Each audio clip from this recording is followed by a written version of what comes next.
Well, hello. Yesterday, I did 2 complete films, start to finish. I did my email, I did some calls, took about 6 hours. I did the whole thing in the local public library. The librarians were like, "You're such an amazing content maker. We want to give you a parade and make you the mayor of the town." And I was like, no, really. I mean, come on. Yeah, none of that happened. I think they look at me as riffraff, and they probably want me out of their town.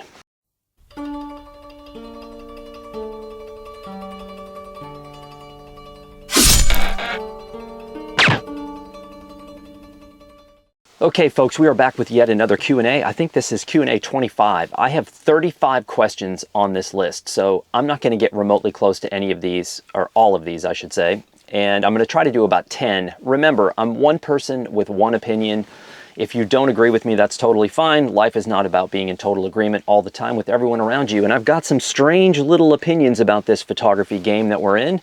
So let's just jump right into the first question. And yes, I'm doing this from the van. I'm still in Maine. Going to be heading back angling towards New Mexico here in less than a week. And getting back to living in a house at least for a little while. So question number 1, is black and white photography dead in photojournalism? The answer is yes and no. It's dead for the most part, and let's just say this, photojournalism has gone through a tumultuous season, if you will, over the last 25, 30 years. Photojournalism has been what I would call in decline. And there was an article written, it was the cover of American Photo back in the 90s, and it said, "Is photojournalism dead?" And it showed a lot of the projects that were happening in the 90s, a lot of the conflicts that were happening. And the resounding answer was, no, it's not dead, but it's definitely not what it was. It's just different. It's changed. It's morphed. And photojournalism is doing the same thing now. Black and white, let's go way back. Let's go back into the newspaper era. The newspapers switched to color film, color photography in the 1980s because the management claimed that the audience was too sophisticated for black and white and demanded color. That was complete and total BS. That was based on budgeting. That was based on papers getting budgets, having to spend those budgets, otherwise they wouldn't be allocated the same amount or more the following year. It's like a road crew. You don't spend your money, you're not going to get it the next year. So they went all in color. Now I can tell you from personal experience that working as a news photographer in the early 90s, every single day I went into the field, the public said, "Why aren't you using black and white? We miss black and white. We wish the paper had black and white." While the management of the paper is telling us photographers, "No, you got to shoot color, you got to shoot color, you got to shoot color." I don't believe any of that stuff. I think black and white is completely viable as a medium. It's the problem with it is the industry of photojournalism itself is in deep trouble. That is an industry in decline, and it's been in decline for a long time. It's not dead, and if you want to shoot black and white, you can. There are people still doing it, but you also have really well-known photojournalists who have said, you know, I hung up my Leicas and Tri-X because editors wouldn't take that work anymore. They just wanted color digital. So a lot of these folks are caught in the middle. They're trapped, and they have to operate in a certain methodology, and they don't have a say in the matter. It's like people now being dictated to on assignment photographers, where clients are saying, you have to do this, and you have to be on Instagram, and you have to post, and I'll do this. What it does is it waters down the field. It waters down the craft, and people make subpar work. They make a lot of a little, and it's not very good. Having said that, the last thing I'll say on this matter is that there are some really remarkable photojournalists working today. Some are doing black and white, but they're capturing in color with digital, and they've got that option of going both ways. Often you'll see them publish in color through the magazines or their assignments, but then in private or in their personal work, they're taking that same work and converting to black and white. Question number 2. Oh, I love this. This is good. This is good. I created a monster here by casually mentioning something that you learn on the first day of photography school. Photo 101, or I think it was Photo 305, I think was actually the official class. You learn this on the first day, and I created a S-storm, which was casually and innocently mentioning box speed of film. Holy cow, people. Piper down there. We got to piper down. This is a question from someone. The box speed processing question I sent a couple of weeks ago, the one about processing Tri-X at 200. Well, I took 2 rolls to be processed today, and the charge for the push or pull processing is $4 extra per roll. I'll be shooting box speed from now on and be happy with it. Oh, you should do more posts about the evils of Instagram. Stay tuned, because question 3 will satisfy your Instagram doom and gloom scenario. But let's go back to box speed. I think there's been a little tremor in the force. There's been a little miscommunication here. Film, it's actually really funny. Film is most often not the speed that it's rated on the box. The manufacturers do that because it just makes sense for them to say, look, this is a 400 film, it's a 200 film, it's a 100 film. The vast majority of these films are not true to box speed. Velvia was not a 50. Kodak EPP was not 100, it was an 80 speed film. People shot Kodachrome 64 at 50. They shot Kodachrome 25 at 15. You shoot Portra 400 at 200. I know people that shot Portra 400 at 200 and then pushed 2 stops on top of it. They shot Portra 160 at 50.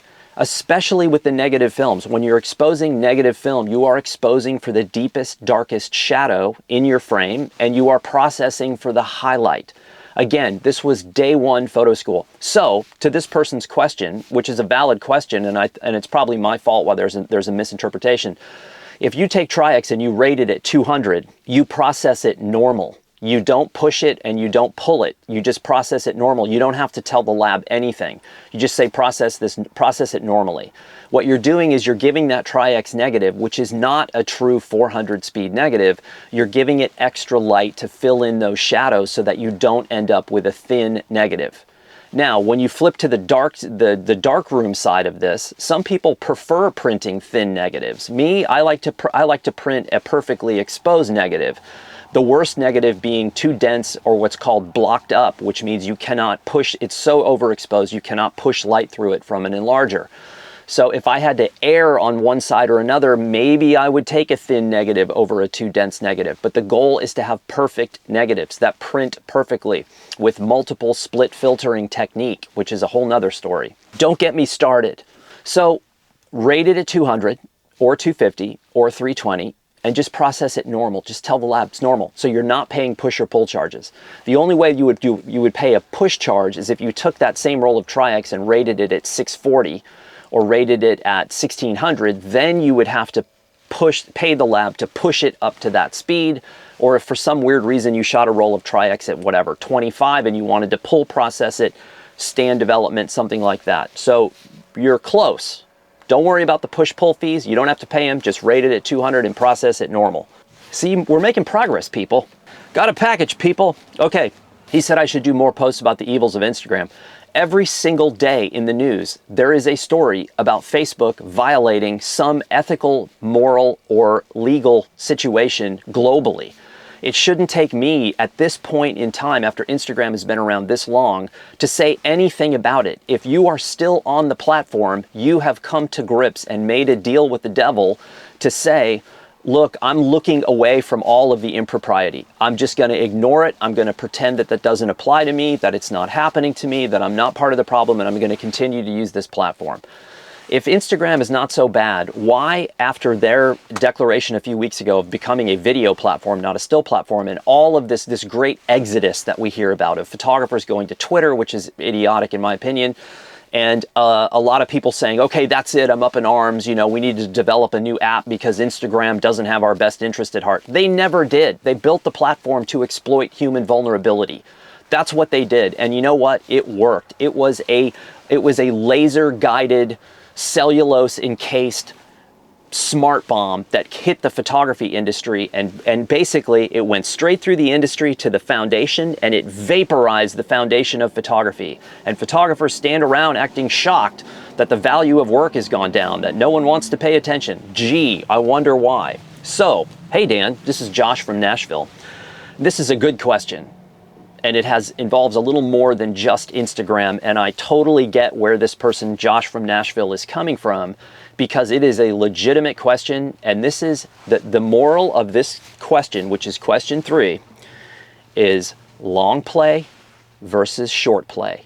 Instagram, especially now, if you're getting on that platform now, it's over. They're never going to allow somebody to crack that platform now. If you're getting on now, that's a short play. That's a desperate play. Long play is building your own ecosystem. That's on your platform, that is not being driven by someone else's algorithm. I'm on YouTube.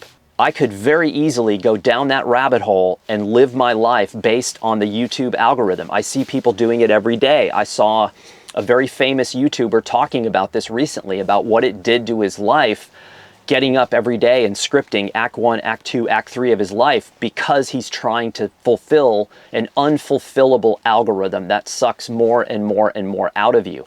I could do that, but I don't. The way for me to do that is do YouTube films about technical stuff, camera equipment, film photography, and all of that stuff that I frankly just don't care about. I love film photography, but I'm not going to focus on that.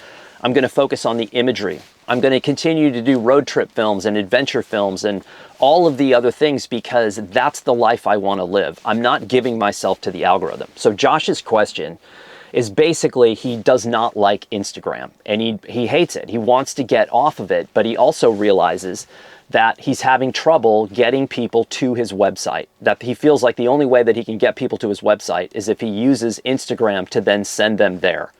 So Josh, that's a short play. You have to understand something with a website, and you also have to have a sobering conversation with yourself. Are you a good creator? Are you a good photographer?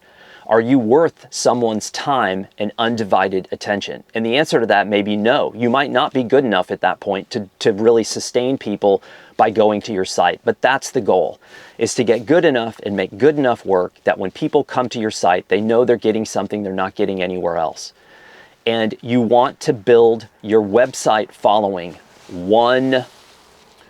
Is this going to focus? No, I think I got it set where it won't focus. I don't know what I'm doing. You want to build it one person at a time.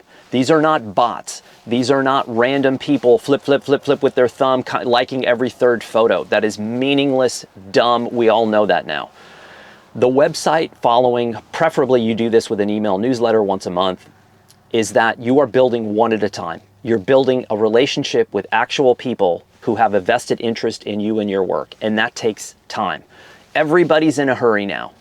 When I got out of college, the unwritten rule was if you're going to do a real, life-defining documentary project, you spent 10 years on it. 10 years, people, the Salgado style.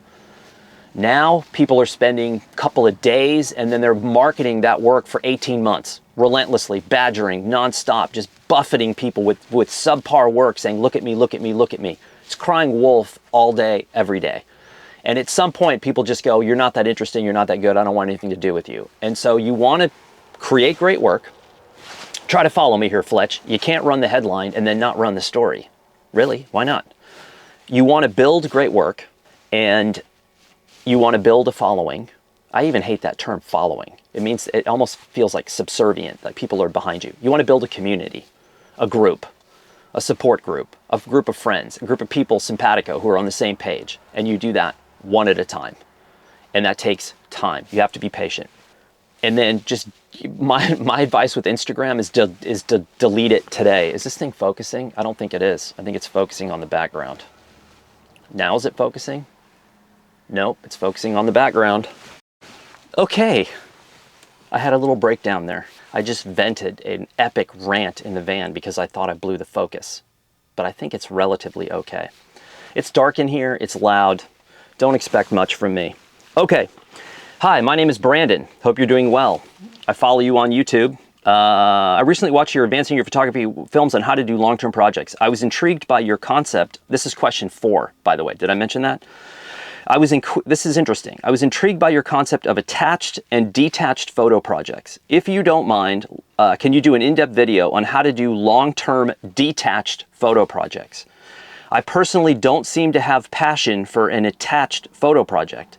I personally, I believe I am a person still trying to figure out who I am. I would like to learn about detached projects to see if there's where I could build a portfolio to lead into either starting a photojournalism or documentary work. Starting a career, I think is what he meant to say. Thanks for your work, experience, advice, hope is best for you. Understand, by no means needed your answer question, whatever. Brandon, I've got a little sobering news for you, my friend. A detached photo project is not going to build a portfolio.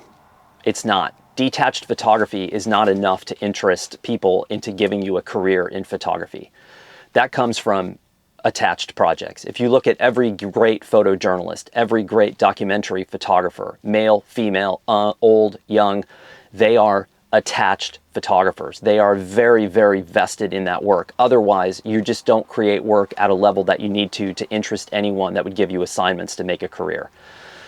Detached photography is what I would call most of the street photography I see. It's wandering around, shooting random images of people that you have no communication with, no interaction with, no relationship with, jumping out in front of them, boom, shooting random stuff. Some of the things I see today, and attached does not mean jumping out in front of someone on the street with an on-camera flash. If you did that where I live, I'm not saying you would get killed, but you would get beaten to a pulp if you even remotely tried to do that where I live. And I see what some of these people are doing now because they think they're Bruce Gilden, or they're trying to clone Bruce Gilden. The problem for all of these folks is Bruce Gilden already exists. So if you're copying Bruce Gilden, you're never going to get ahead, because every knowledgeable photo editor goes, you're copying Bruce Gilden, stop it, go find your own work. So I'm not a fan of most of the street photography I see. I'm not a fan of detached photography. I like attached. For example, I just read a blurb, a small paragraph about Sebastião Salgado's recent project on the Amazon, and I want to say he made somewhere like 48 to 63 trips into the Amazon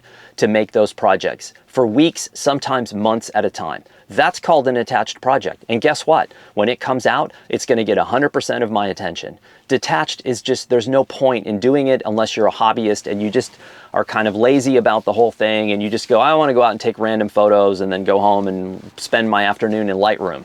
That's a great idea. So I'm not interested in detached, and I really wouldn't know how to tell you to even go about it, because that was something, thankfully, for whatever reason, I never wanted to work that way. I always wanted to have a relationship with the people that I was photographing. I want to be in their lives. I want to spend time with them. I want to be in their houses or their places of work or in the field with them, because the only way to build photographic essays or stories is to have an attached association with these folks. So a little tough love there, my friend. If you're trying for a career, and also heads up, photojournalism and documentary are two separate industries in my mind. They are parallel in some ways. They're like siblings underneath with the same parental units. But documentary photography is more long-term, it's more before and after, and journalism has a news angle and a time angle and is often much more associated with spot news events. For example, January 6th, attempted coup in the United States, that what happened that day, people like David Butow, photographer, out covering that. He is a photojournalist. David Butow is about to come out with a book that shows a greater perspective on the culture and climate in America. That is a documentary project. David is a guy who can bounce from doc guy to photojournal to PJ. PJ, doc, doc, PJ. David Butow, B-U-T-O-W. Someone's going to ask. So I'm just getting ahead of the game. Okay, question number, I think that was 4. I don't know, 5 for your next Q&A. Oh, a bicycle question. Finally, let's get away from this dreaded photography crap. For the next Q&A, if I only had one bicycle to commute on off-road, would you prefer a roll-off 14 or a pinion or a traditional derailleur? Okay, this is a good question for those of you out there who don't know a lot about bikes and what's happening in the bike world right now.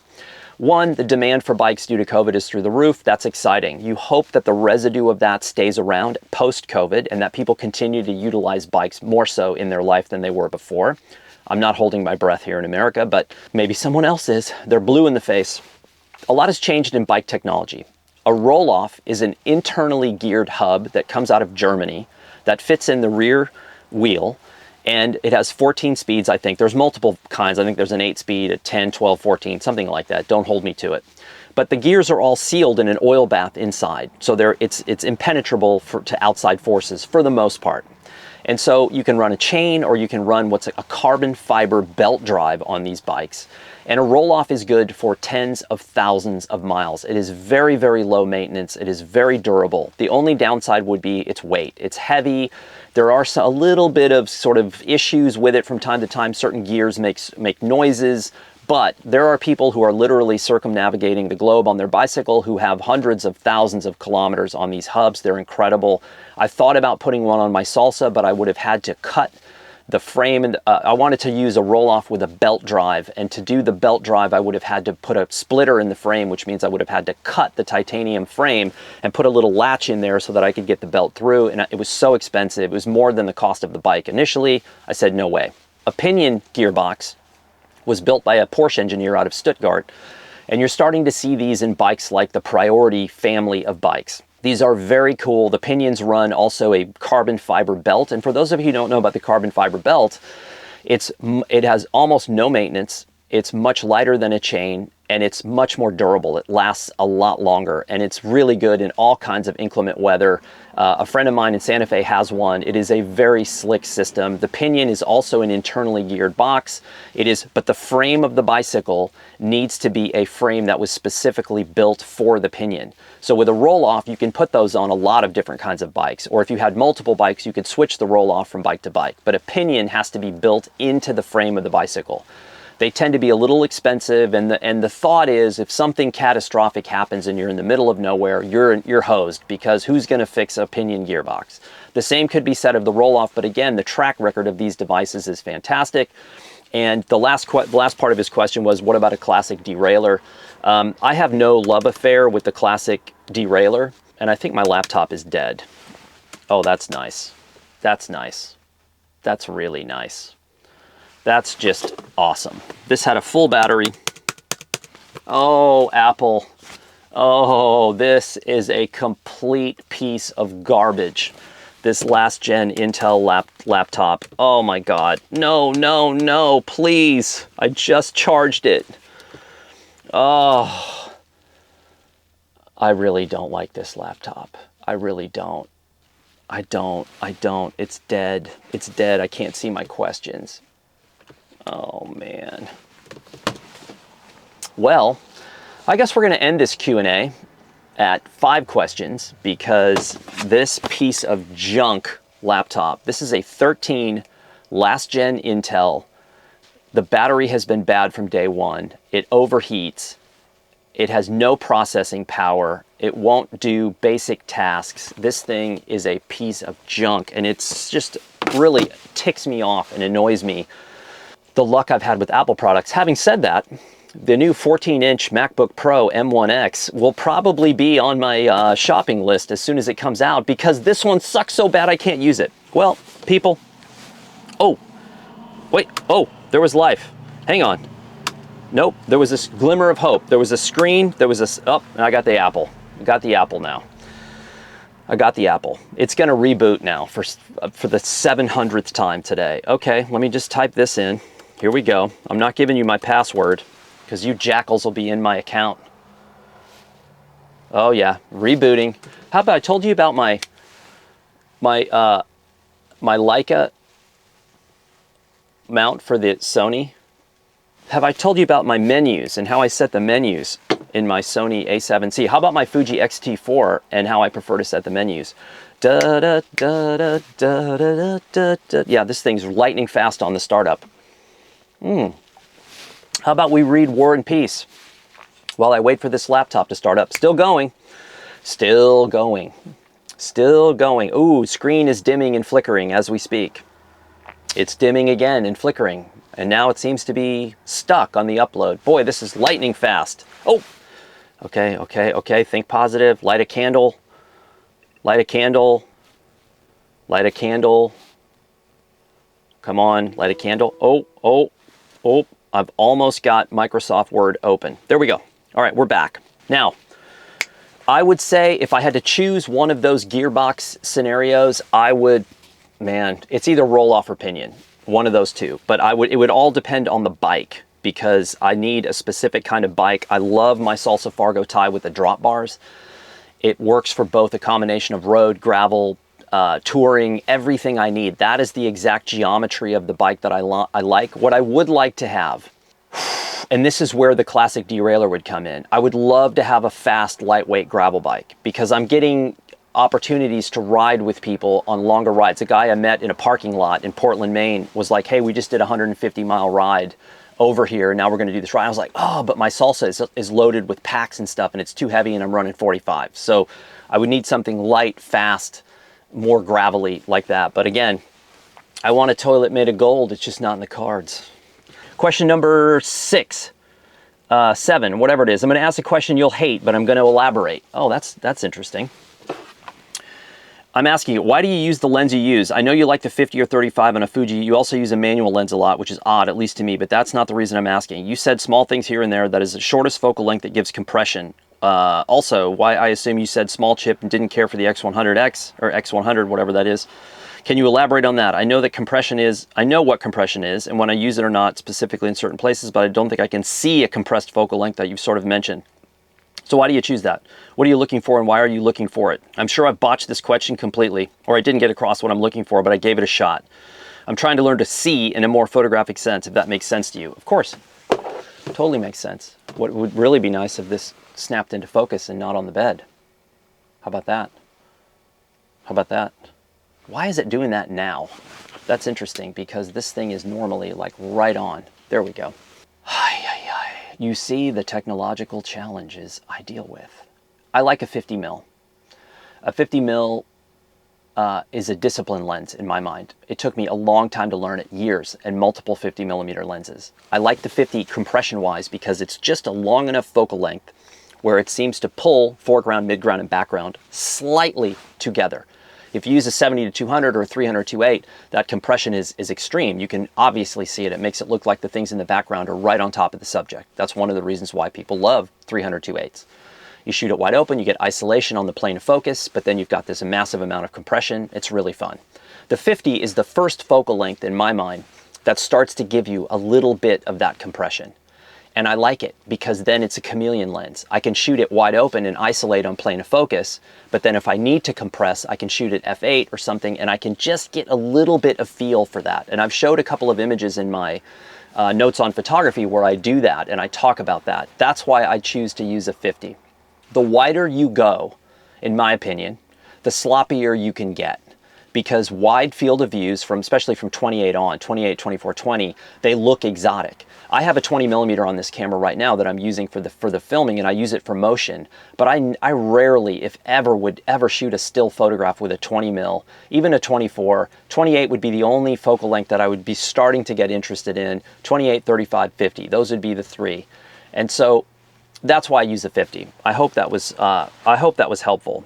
Compression, yes. Okay, I think we're in question number 7.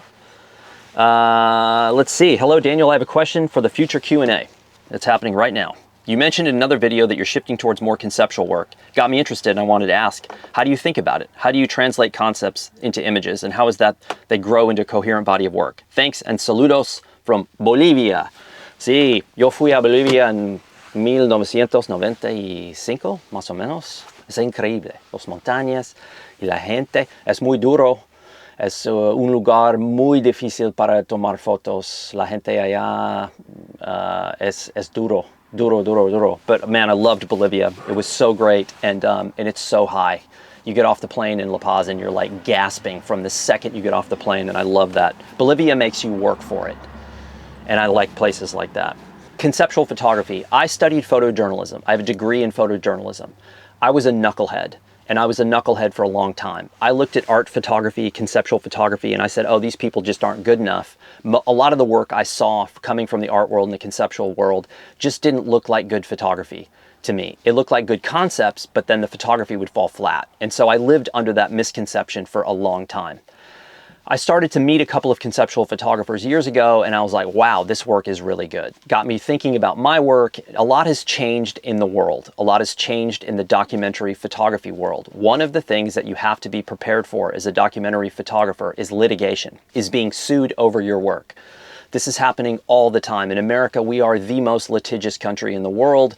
Everyone sues for any reason possible. So the way that I work now is very different than the way that I worked years ago. And so there's far more restrictions. I can't do some of the work I was doing years ago because I would get in trouble. There's just no possible way. This is only going to get worse. But photography in public places, any recognizable people in the frame. I talked to a photo attorney and she said, you need to be prepared for perpetual litigation for the rest of your career, and you need to release every single recognizable person in every photograph, which as a documentary person is completely unrealistic. You also need to have location releases, and you need to have architectural releases for any building that appears in full or in part in the background of an image. So it's scary about how bad it is. So conceptual photography alleviates a lot of that and frees me up from a lot of that, because I'm blending fact and fiction in a story. And I'm not necessarily even working in the same way. The project I'm working on right now has two photographic aspects that are based on reality and technology and science and landscape. And the third aspect of the story is completely fictional, and it's a written movie script that blends a movie script with two different bodies of photographic work that are related. That is a conceptual piece that was dreamed up in my brain. The only person that has rights to it, that owns it, is me, because it's mine.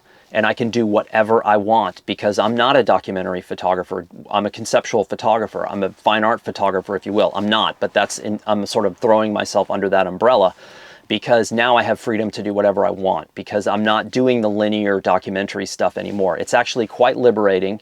And I think the conceptual art photography world is the last remaining open genre of photography. The rest of the genres are dying, basically. I don't know how else to put it. They're getting smaller, they're getting harder and harder to have a career in. I saw someone who's trying to make a career of street photography, and I don't know a single person in my life who was ever assigned a street photography assignment. I'm sure they're out there. I think if you're trying to make money off of YouTube through street photography, that's doable. But to think that you're going to go into the industry and get assignments for street photography, you're out of your mind. I just don't see that happening. I hope it is. I hope someone out there is able to pull that off. I just haven't seen it. Okay.